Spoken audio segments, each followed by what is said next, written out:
નમસ્કાર. આજકાલ ઘણા લોકોને લાગે છે કે એકવાર સ્ટેન્ટ મુકાઈ ગયા પછી તો હવે હાર્ટ અટેકનો રિસ્ક કમ્પ્લીટલી પતી ગયો. ઘણા પેશન્ટ એન્જિયોપ્લાસ્ટી પછી કોન્ફિડન્ટલી કહે છે હવે આર્ટરી સાફ થઈ ગઈ છે, હવે કોઈ ટેન્શન જ નથી.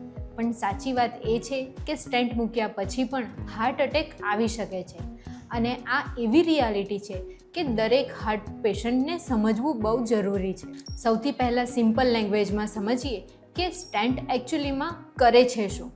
જ્યારે હાર્ટની કોઈ આર્ટરીમાં સિવિયર બ્લોકેજીસ હોય છે ત્યારે એન્જિયોપ્લાસ્ટી થ્રુ એક નાનો મેસ ટ્યુબ એટલે કે સ્ટેન્ટ આર્ટરીમાં અંદર મૂકવામાં આવે છે, જેથી બ્લડ ફ્લો બેટર થઈ શકે. ઇમરજન્સી સિચ્યુએશનમાં આ લાઈફ સેવિંગ પણ બની શકે છે.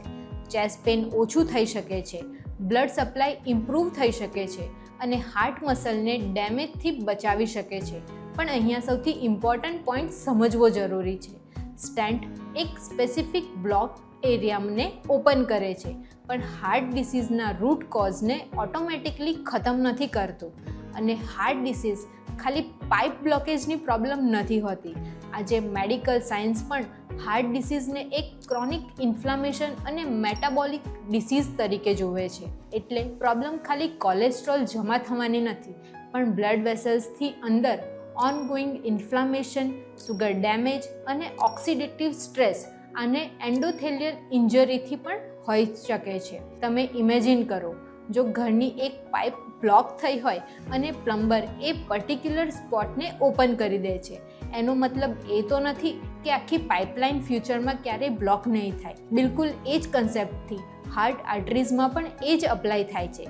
જો ડાયાબિટીસ અનકન્ટ્રોલ રહે, બીપી હાઈ રહે, સ્મોકિંગ કન્ટિન્યુ રહે, સ્ટ્રેસ હાઈ રહે, પ્રોસેસ ફૂડ અને પુઅર સ્લીપ કન્ટિન્યુ રહે, તો બીજી આર્ટરીઝમાં પણ પ્લેક બિલ્ડઅપ ધીમે ધીમે ડેવલપ થઈ શકે છે.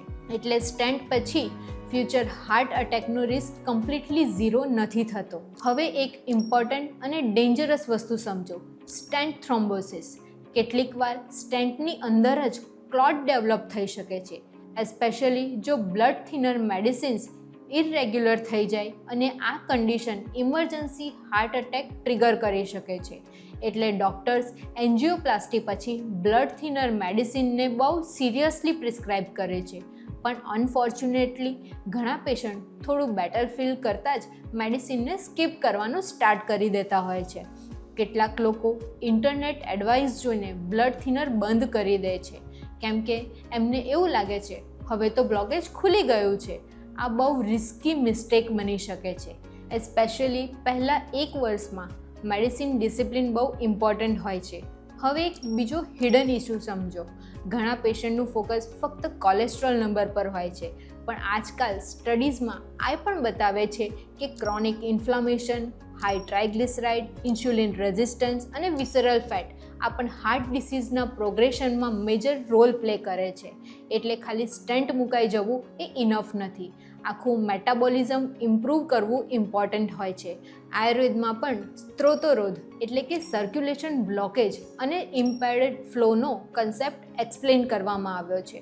જ્યારે બોડીમાં મેટાબોલિઝમ ડિસ્ટર્બ થાય છે અને આ ટોક્ઝિન એક્યુમ્યુલેટ થવા લાગે છે, ત્યારે સર્ક્યુલેશન અને હાર્ટ હેલ્થ બંને અફેક્ટ થવા લાગે છે. એટલે Ayurveda digestion, stress reduction, movement અને સર્ક્યુલેશન બેલેન્સ પર ફોકસ કરે છે. હવે પ્રેક્ટિકલ રિકવરી સ્ટેપ સમજીએ, જે સ્ટેન્ટ પેશન્ટ માટે બહુ ઇમ્પોર્ટન્ટ હોય છે. રેગ્યુલરલી વોકિંગ અને કાર્ડિયાક રિહેબિલિટેશન બ્લડ સર્ક્યુલેશન અને સ્ટેમિના ઇમ્પ્રૂવ કરવામાં હેલ્પ કરી શકે છે. પ્રોસેસ ફૂડ, સ્મોકિંગ અને શુગર ઓવરલોડ અવોઇડ કરવું જોઈએ. પ્રોટીન, ફાઇબર અને બેલેન્સ ડાયટ ઇન્ફ્લામેશનને કંટ્રોલમાં સપોર્ટિવ રોલ પ્લે કરતી હોય છે. યોગા અને પ્રાણાયામ પણ સ્ટ્રેસ હોર્મોન્સ અને બીપી રેગ્યુલેશનમાં ઇનડાયરેક્ટલી હેલ્પફુલ બની શકે છે. આજકાલ ક્રોનિક સ્ટ્રેસને પણ હાર્ટ ડિસીઝ પ્રોગ્રેશનનું હિડન ટ્રિગર માનવામાં આવે છે. આ એક ઇમ્પોર્ટન્ટ વાત અને એક સિમ્ટમને ઇગ્નોર ના કરો. જે સ્ટેન્ટ પછી ફરી ચેસ્ટ હેવીનેસ, બ્રેથલેસનેસ, અનયુઝ્યુઅલ સ્વેટિંગ, જો પેન કે વોકિંગ ઇન્ટોલરન્સ ફીલ થાય છે, તો સ્ટેન્ટ મૂક્યું છે એટલે સેફ છું એવો વિચાર નહીં કરવો અને ઇગ્નોર ના કરો. ટાઈમલી ઇવેલ્યુએશન બહુ ઇમ્પોર્ટન્ટ હોય છે. તો ફાઇનલ વાત યાદ રાખો, સ્ટેન્ટ લાઈફ સેવિંગ બની શકે છે, પણ લોંગ ટર્મ હાર્ટ પ્રોટેક્શન ફક્ત સ્ટેન્ટથી જ પોસિબલ છે એવું નથી હોતું. હાર્ટ ડિસીઝ એક લોંગ ટર્મ મેટાબોલિક અને લાઇફસ્ટાઇલ ડિસીઝ છે. Actual protection medicine discipline, lifestyle correction, stress management અને રેગ્યુલર મોનિટરિંગથી આવે છે. જો તમને સ્ટેન્ટ, એન્જિયોપ્લાસ્ટી, બ્લડ થિનર કે હાર્ટ રિકવરી આના રિલેટેડ કોઈ પણ ડાઉટ હોય તો કમેન્ટ સેક્શનમાં જરૂરથી પૂછો. વિડીયો યુઝફુલ લાગ્યો હોય તો સેવ કરો, શેર કરો અને આવી જ પ્રેક્ટિકલ હેલ્થ નોલેજ માટે સબસ્ક્રાઇબ કરો. ધન્યવાદ.